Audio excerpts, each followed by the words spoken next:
Hey, my name is Armani, and that is all you need to know. Today, we are back with some more charm conspiracy theories. If you are a charm fan, then make sure you show some love to this video by liking this video. Also, comment your favorite episode in the comment section down below. Now let's get into this new conspiracy theory. So this conspiracy theory is titled, Magic Doesn't Exist, and the events of Charmed are all in a traumatized Phoebe's head. Okay. Phoebe was born into trauma. Her mother died before she even got a chance to know her. Her father left, and she had an overbearing grandmother who was the hardest on her. Phoebe was read fairy tales growing up, as we all know. So what if her young mind made them real in her head to cope with her life? We see that young Phoebe is ecstatic about finding out that Cole is her future lover. She refers to him as their prince. It's like she's in another reality entirely. What if Phoebe creates worlds in her own mind to cope with stress and trauma? And that's what we're actually seeing when we watch Charmed. That's some psychotic stuff. That's some really oh girl, that's scary. Charmed started once Phoebe got back from New York. Think about it. You move back home into an old Victorian manor with a spooky attic.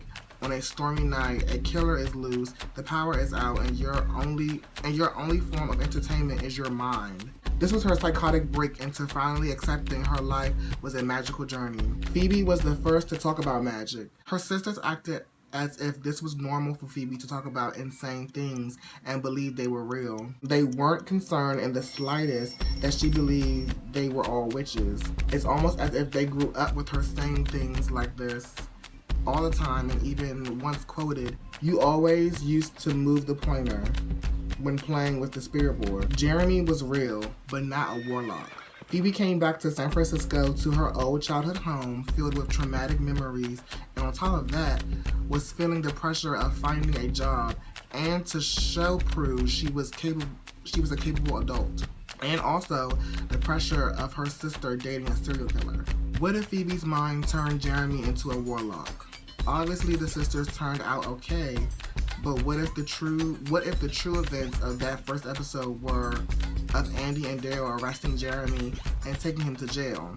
Phoebe's mind would twist events into thinking the three of them vanquished him together. And the rest is history. Her permission power can be confused with the psychosis. When she first used her power, she saw a car hitting a neighborhood kid in the street. It's possible she heard the car, saw the kids in the distance, and her mind filled in the blanks, causing her to perceive to see the future. If you rewatch the episode, you will actually see that it might have been her yelling and screaming that caused the crash. The boys were perfectly fine, just rolling around happily until a crazy lady on a bike starts pedaling towards them, screaming at them. Turns out she gets in the accident instead, and her sisters are concerned for her physical well-being afterwards, but not at all surprised at her reckless behavior.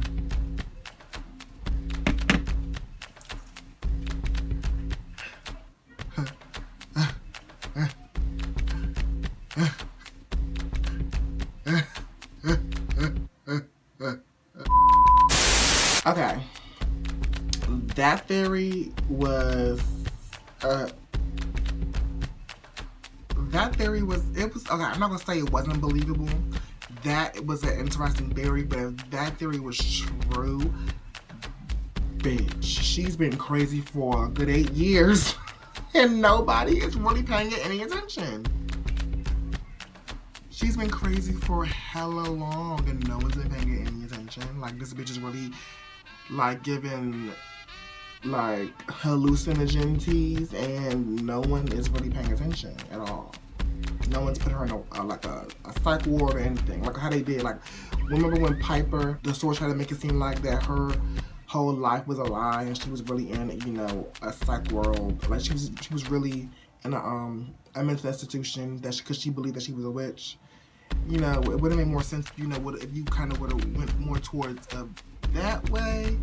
But she's just imagining everything as a grown-ass adult. kind of a reach, but at the same time, if that's what the whole background of the story really was, then that's really like dark. That's some dark stuff right there. I feel like I actually kind of want to read another one. That one's actually kind of short, and I know I've seen another short one up here, so I kind of want to read that one too. So it's called Grams Knew the Future the Whole Time. Let's check that one out too.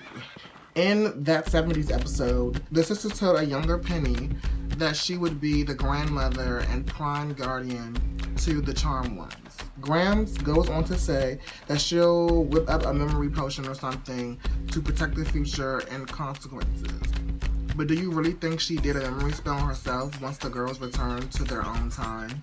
I don't think so. Let's explore why. Grams told bedtime stories to the girls involving real demons and real vanquishing spells. It was how Phoebe knew how to vanquish the boogeyman. It was almost as if she knew they would grow up to become powerful witches, still living in that house and would need it someday.